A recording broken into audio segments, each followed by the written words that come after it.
Hey, how are you? All right. Good, how are you? I think we're live, but. I think so, yeah. They were testing out the volume. So making sure the audio's through. So. I think right here. Just. Actually, I don't know. Test. You're right here. You'll hear us. You know what chat. happened? I It didn't needs like 30 seconds. It's on the list. I'll make sure to introduce everyone today. I'll introduce everyone and then I will. Send it to you for the land acknowledgement? Yeah. Okay.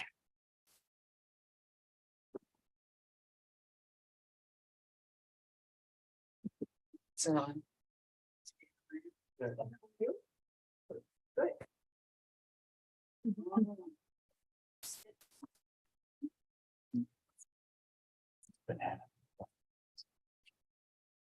But that's good, I guess. Yeah, we could use a little bit more. Oh, I don't. I don't need. But I'm sure there was is. Yeah. Mm. The city just put up Carmen's Way to repave it, so Okay. that will be a nice one. I just picked up the drawings. Oh, okay. Good. Nice paving job. Well, that's it. Yes.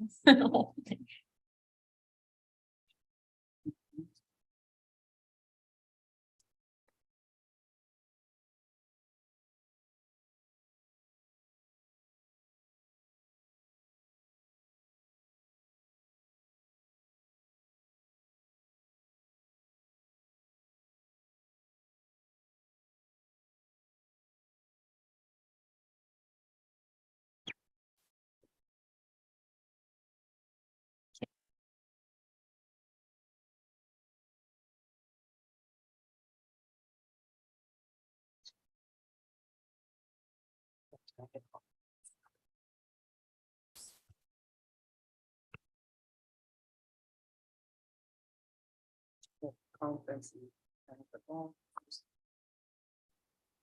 I said. It's on the same schedule that we always. Yeah. But I lose a week at working. Oh, I can figure it.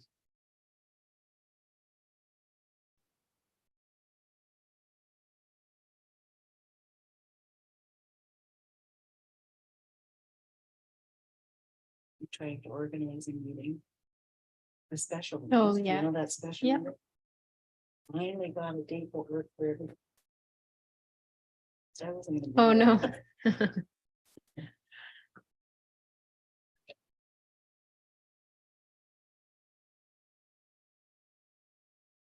I don't know. So,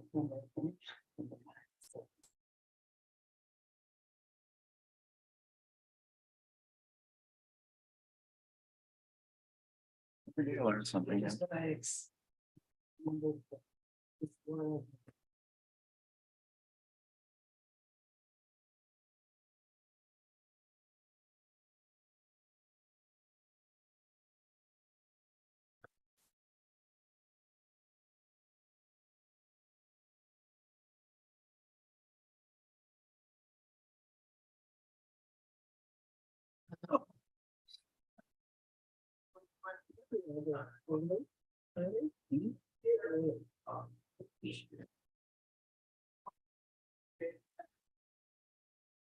I feel like we haven't done that much since COVID, like Well, since before COVID, COVID, yeah. yeah. So I kind of forgot. And Yeah.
Just balancing. The scales of justice.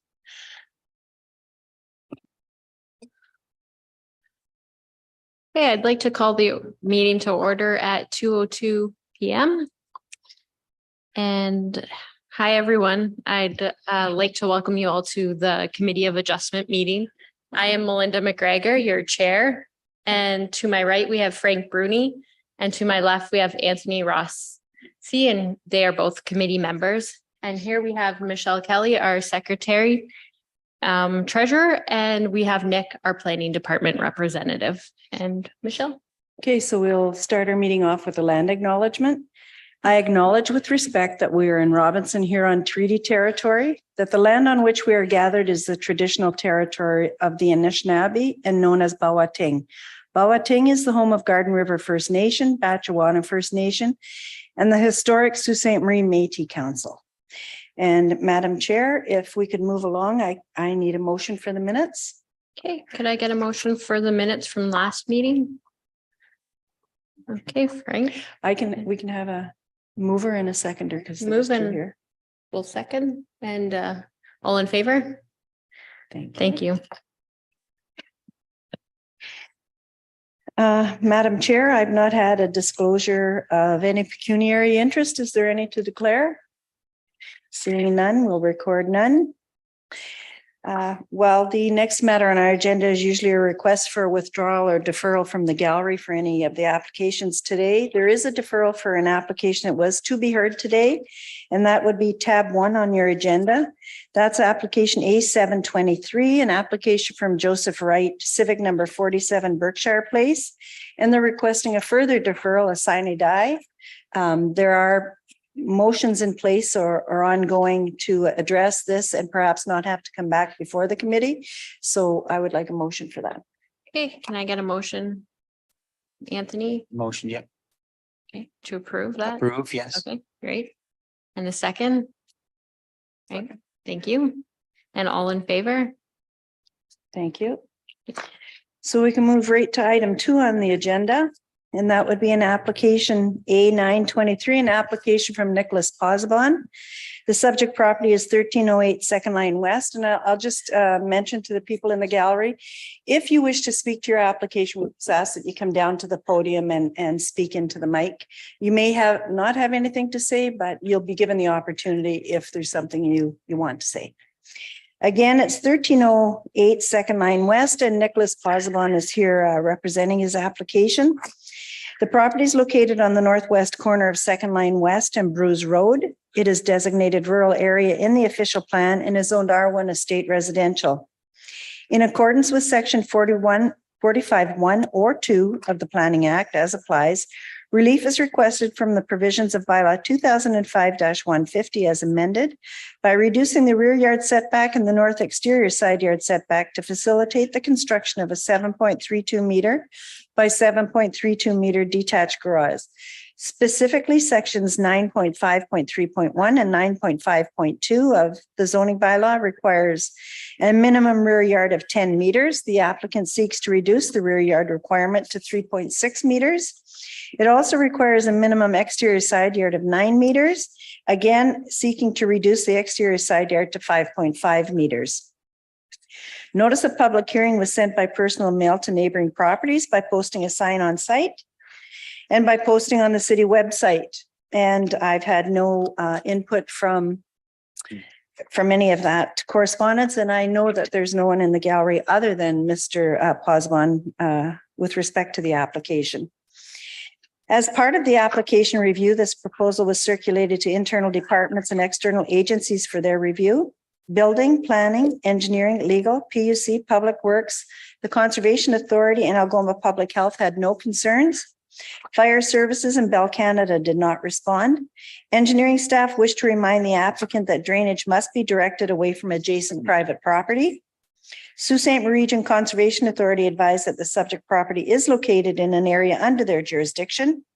With regard to Ontario Regulation 18606, development interference with wetlands and alterations to shoreline and water courses, any development on the subject property will require a site plan review and may require a permit from the Conservation Authority. Staff recommendations or comments are there's no evidence that's been presented to suggest that approval would cause any adverse impacts to the surrounding neighborhood. And those are my submissions, Madam Chair. Great, thank you, Michelle. And Nicholas, would you like to come up and say anything to the committee, or are you good? Okay, and does the committee have any questions for Nicholas at this time? I don't. Okay, and with that, I'll close the discussion and ask for someone to put forth a motion. Okay, to approve, approve. I'll second. Okay, second, and all in favor? Thank you. Thank you. And you don't have to stay for the rest of the meeting if you'd like to leave once your application is done. Thank you. Moving to tab 3 on the agenda. It's application B923. It's an application from Denali Builders Incorporated, and Michael Majoron is here supporting the application. The subject property is civic number 819 Airport Road. It has a frontage of 201 meters on Airport Road and is approximately 15.8 hectares in size. It is designated rural in the official plan and is zoned RA rural area.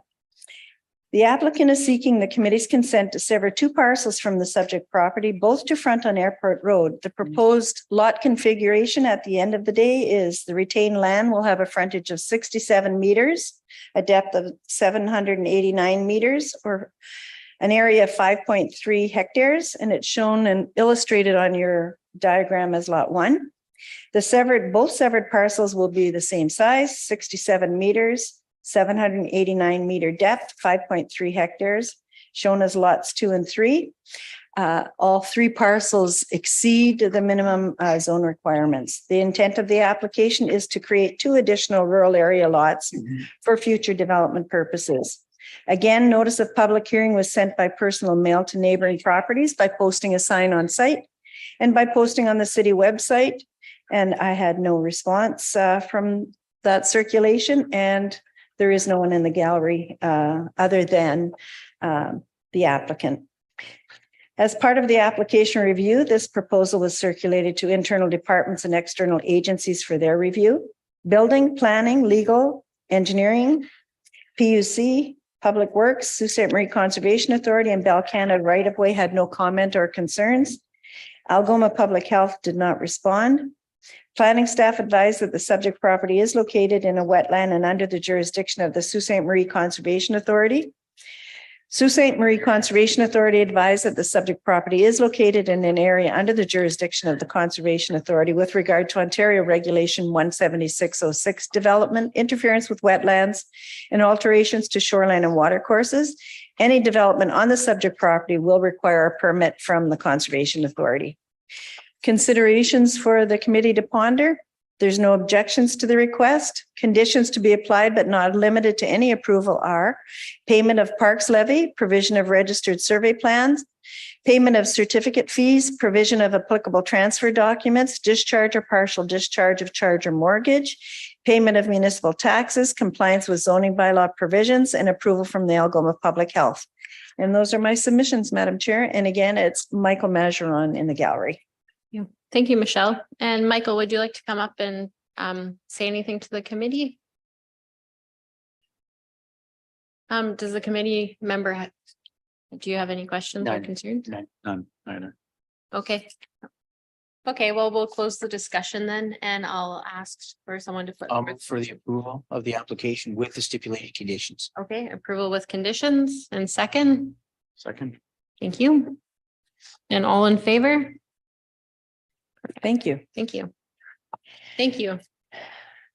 Okay, so moving on to item 4 on your agenda, which is a little bit of a different application, and some of you may have not seen one before.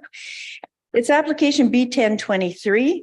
It's an application from Dennis Varco, and he's the owner of 913 Allen Side Road. It's located between Third Line West and Avery Road. It is designated rural in the official plan and is zoned RA rural area. The original 2019 transfer of ownership of this property to the applicant did not contain the consent of the Committee of Adjustment under the predecessor of Section 50 of the Planning Act, and thereby constitutes a contravention of the said act. The effect of this application is to correct a Planning Act breach that has already occurred and validate the applicant's title to the property. You may recall that we did do a consent and a minor variance at this property, but the breach of the act occurred before that and only came to light recently. The application is to correct a Planning Act breach that has already occurred and validate the applicant's title to the property. Ontario Regulation 144.95 requires the validation certificate to confirm to but not comply with any applicable official plan, zoning bylaw, or ministerial order. This request complies having previously obtained minor variance approval for frontage.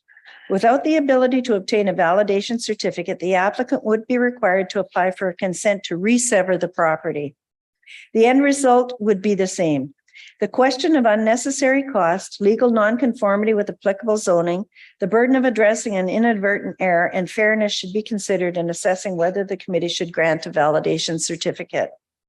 Considerations to be for the committee, conditions to be applied but not limited to approval are payment of certificate fee, provision of applicable transfer documents, payment of municipal taxes, submission of current PIN abstract. And Madam Chair, I just point out that, as I said in the summary, if we deny the application, the applicant can apply to resever. The end result would be the same, this application or that. It's just a timing. And then if an application to resever comes forward, it's circulated. We have to invite comment. Where a validation of title, if you believe that validation of title is in order, it doesn't require circulation and it's not appealable. And those are my submissions. Thank you. Okay, thank you, Michelle. There's no one here to. No. audibly speak. So do we have any questions from committee members? I don't think so. Oh, but, sorry, does this require to be circulated to the neighbors? Or No. anything? No. Not a validation of title, but if we refuse this, denied the application and he came back with a severance application to do the same thing, it would have to be circulated. And what was the breach for the applicant? Previous Planning Act breach that Oh, okay. he should have, Okay, previous to the committee considering the last severance and minor variance. So we did, the committee did approve the severance and the minor variance to create this parcel. Yep. This same parcel is under this validation request. It's just that a previous Planning Act breach that happened around 2018 creates an anomaly in being able to get valid title. oh, okay. And this will correct that. So it's just a procedure. Yeah. Pretty much, okay. And if there wasn't a bona fide breach, I would have not recommended the application.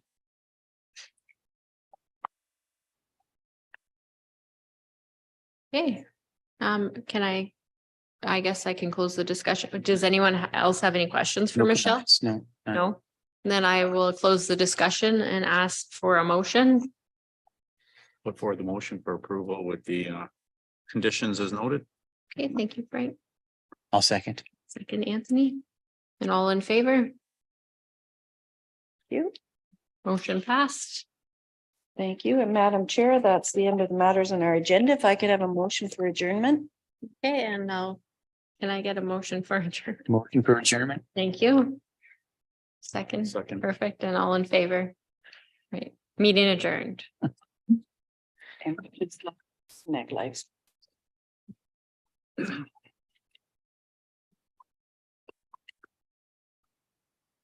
But you sign in the meantime.